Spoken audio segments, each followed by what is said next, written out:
जैसा कि last episode में हमने देखा कि टैंग शैंग की स्पिरिट सोल म्यूटेट होने लगी थी और वो बेहोशी की हालत में चला गया था और वो अपने पिछले जन्म को याद कर रहा था कि कैसे लोग उसका मजाक उड़ाया करते थे और एल्डर्स ने भी उसको और ज्यादा नॉलेज प्राप्त करने से रोक दिया था। अब टैंग शैंग को कैसे न कैसे करके लाइब्रेरी के अंदर रखी बुक्स से सीक्रेट नॉलेज जान ली थी, जिसकी वजह से वो आज रात उसके अंदर जाने का डिसाइड करता है। वो अंदर जाकर सीक्रेट स्क्रिप्चर्स पढ़ना चाहता है। वहाँ लाइब्रेरी के अंदर 2 लेवल सिक्योरिटी मौजूद है, जिसमें फर्स्ट लेवल पर सैनिक पहरा देते हैं और सेकंड लेवल पर लेजर्स के साथ 3 एल्डर्स तैनात किए गए हैं। अब इन दोनों सिक्योरिटी को तोड़कर टैंग शैंग को अंदर जाना था। अब टैंग शैंग अपने हिडन वेपन से चाहता तो बाहर पहरा देने वाले सैनिकों को मार सकता था, लेकिन वो अपने इस टैंग सेक्ट से बेहद प्यार करता था और उसके ऊपर टैंग सेक्ट के कई एहसान थे।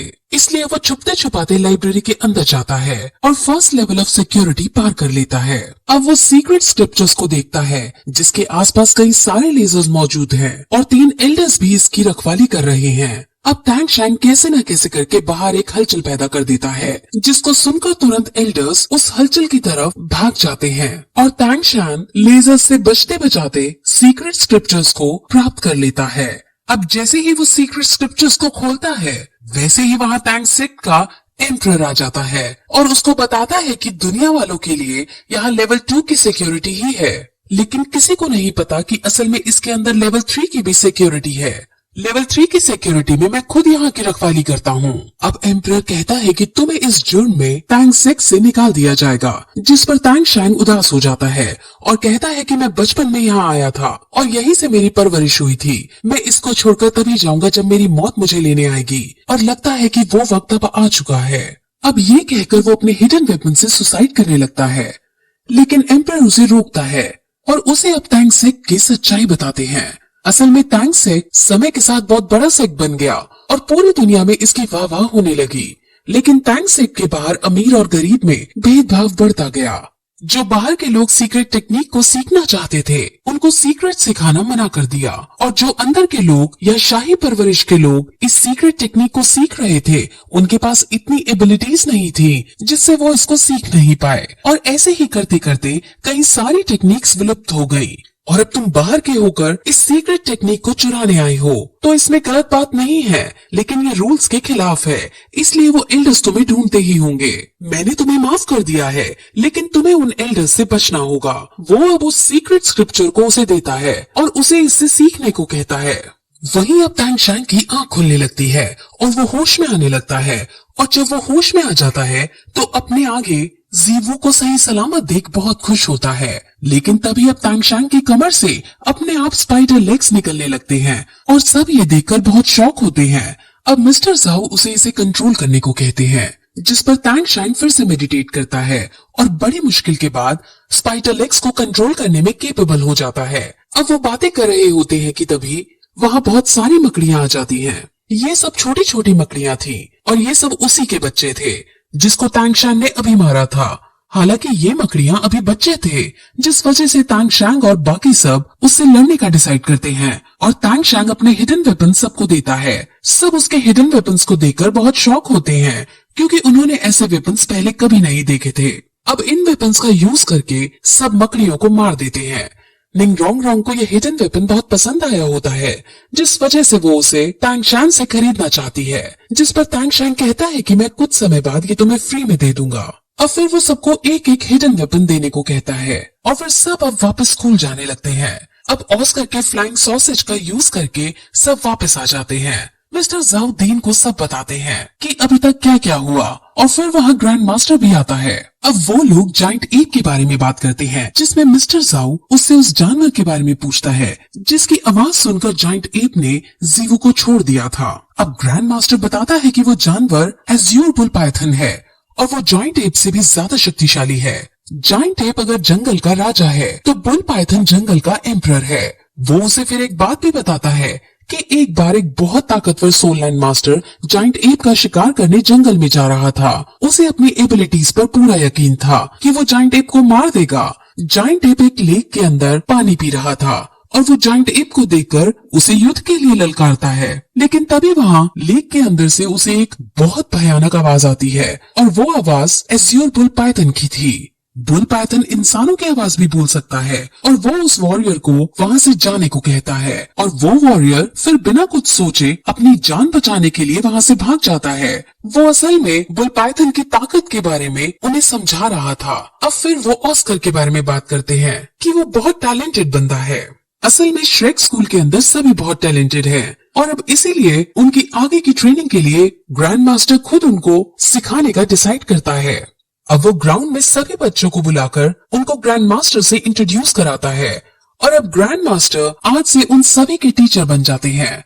अब वो बातें कर ही रहे होते हैं कि तभी अचानक तांगशांग की मकड़ी वाले लेग्स अनकंट्रोलेबल हो जाते हैं और उसके लेग्स इधर उधर वार करने लगते हैं। इस बीच एक डंक मोटू को भी लग जाता है जिससे वो वहीं बेहोश होकर गिर जाता है। अब ग्रैंड मास्टर तुरंत तांगशांग के पास जाते हैं और उसे गहरी सांस लेने को कहते हैं और कहते हैं कि तुम ये इमेजिन करो कि ये लेग्स तुम्हारी बोन्स हैं और फिर तुम अब इनको अपनी बॉडी के अंदर वापस लो। जिस पर अब तांगशांग ऐसा ही करता है और फिर वो अपनी लेग्स पर काबू पा लेता है। अब वो तुरंत मोटू को ऑस्कर के कमरे में लेटाता है और ग्रैंड मास्टर और तांगशांग वहाँ जाते हैं। ग्रैंड मास्टर तांगशांग से इसके पॉइजन को वापस लेने को कहता है। तांगशांग बहुत डरता है क्योंकि इस बीच मोटू की जान जाने का भी डर था, लेकिन अगर उसने पॉइजन वापस नहीं लिया तो भी मोटू जान से मरने वाला था। इसलिए वो ग्रैंड मास्टर की बात मानते हुए मोटू के शरीर से पॉइजन निकालने लगता है और कुछ देर में मोटू ठीक हो जाता है। अब तांगशांग बाहर आता है और सबको अपनी कंडीशन बताता है कि शायद मैं अभी स्पिरिट रिंग को संभाल नहीं पा रहा हूँ। अब जीवू और तांगशांग भी आपस में स्पिरिट रिंग के बारे में बातें करते हैं। अब तांगशांग ग्रैंड मास्टर से मिलने जाता है जहां ग्रैंड मास्टर उसे उसकी लापरवाही के लिए डांटता है क्योंकि उसने बिना कुछ सोचे समझे बहुत हजारों साल पुरानी मकड़ी को मार दिया था और उसके स्पिरिट रिंग को हासिल करा था। तांगशांग उनसे सॉरी कहता है और कहता है कि वो आगे से ऐसा कुछ नहीं करेगा, जिस पर अब ग्रैंड मास्टर उसकी नई स्पिरिट रिंग की पार्ट्स दिखाने को कहते हैं, जिस पर तांगशांग उन्हें अपनी ब्लू सिल्वर प्लांट दिखाता है। उसकी ब्लू सिल्वर प्लांट की रिंग बढ़ गई थी और वो ज्यादा स्ट्रॉन्ग हो गई थी। तांगशांग की पॉइजन पार भी अब और जहरीली हो चुकी थी, यानी अब तांगशांग इतना ज्यादा शक्तिशाली हो चुका था कि अगर कोई पॉइजन मास्टर भी उस पर अपने पॉइजन से वार करे तब भी तांगशांग आसानी से उसके इफेक्ट को नलीफाई कर सकता है। अब तांगशांग अपने दोस्तों के लिए भी हिडन वेपन्स बनाना चाहता था और वो अपने पिछले जन्म की यादों से और सीक्रेट स्क्रिप्चर में जो लिखा था उसकी मदद से अपने लिए कई सारे हथियार बनाना चाहता है जो उसे हर युद्ध में जीतने को मदद करे। अब इसीलिए तांगशांग इस शहर में अपना हथियारों का बिजनेस खोलने का डिसाइड करता है क्योंकि अगर ये बिजनेस चल जाता है तो उसके पास बहुत सारे पैसे आएंगे और पैसे आने से वो अपने लिए अलग अलग तरह के वेपन्स बना पाएगा। अब फिर वो शहर की सबसे बड़ी लोहार की दुकान पर जाता है। वहाँ पर बहुत सारे लोहार हथियार बना रहे थे और सभी बहुत बड़े कारीगर थे। अब तांगशांग मालिक के पास जाता है और कहता है कि वो उसके लिए एक बिजनेस अपॉर्चुनिटी लाया है, लेकिन इसको जानने के लिए उसको प्राइवेट में बात करनी होगी। अब तांगशांग और ओनर एक कमरे में जाने लगते हैं जहां रास्ते में वो उन दो लोगों को जिनका नाम आयरन ड्रैगन और आयरन टाइगर है उन्हें देखता है। वो दोनों असल में ओनर के बेटे हैं और वो यहाँ के सबसे कुशल कारीगर हैं।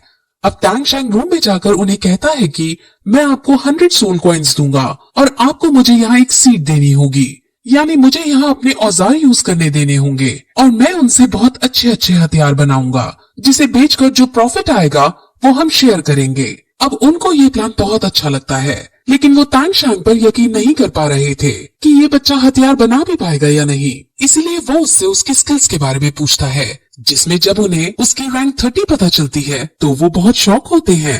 अब वहाँ वो दोनों बेटे भी आ जाते हैं और वो तांगशांग को यहाँ देखकर बहुत खुश होते हैं और वो अपने पापा को बताते हैं कि इसकी एक पार्टनर तो हमें जान से मारने वाली थी, लेकिन इसने ही हमको बचाया था और ये बहुत ताकतवर इंसान है।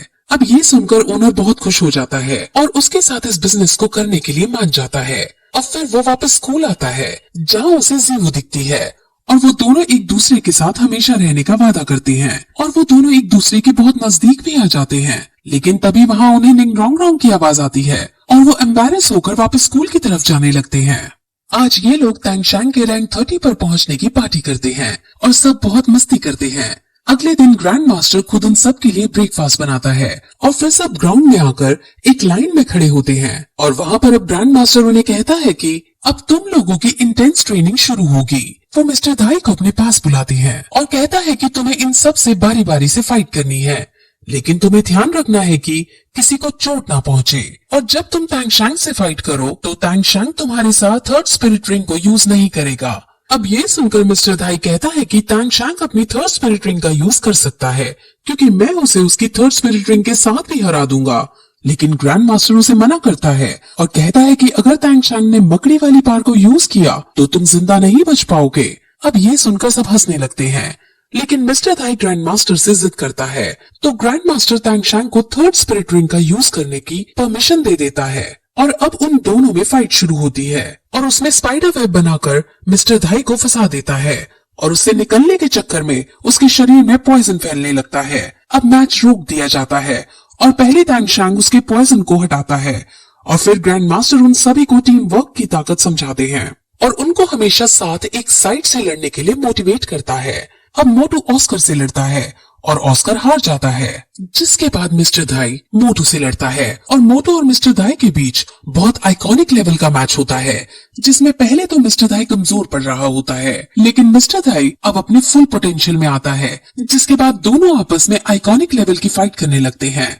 अब उनकी फाइट को देखकर ग्रैंड मास्टर जीवू से अपनी थर्ड स्पिरिट रिंग को दिखाने को कहता है, जिस पर जीवू और टैंगशैंग अब आपस में लड़ाई करते हैं। टैंगशैंग उसे स्पाइडर वेब में फंसाने की कोशिश करता है, लेकिन जीवू बहुत फास्ट है और उसके पास बहुत स्ट्रेंथ भी है, जिस वजह से वो उससे बचती हुई टैंगशैंग पर अटैक करती है और जोर से पकड़ लेती है, जिस वजह से जब टैंगशैंग फिर से स्पाइडर वेब का यूज करता है तो वो दोनों ही अब स्पाइडर वेब में फंस जाते हैं और उनके बीच फिर से बहुत रोमांटिक एंगल बन जाता है।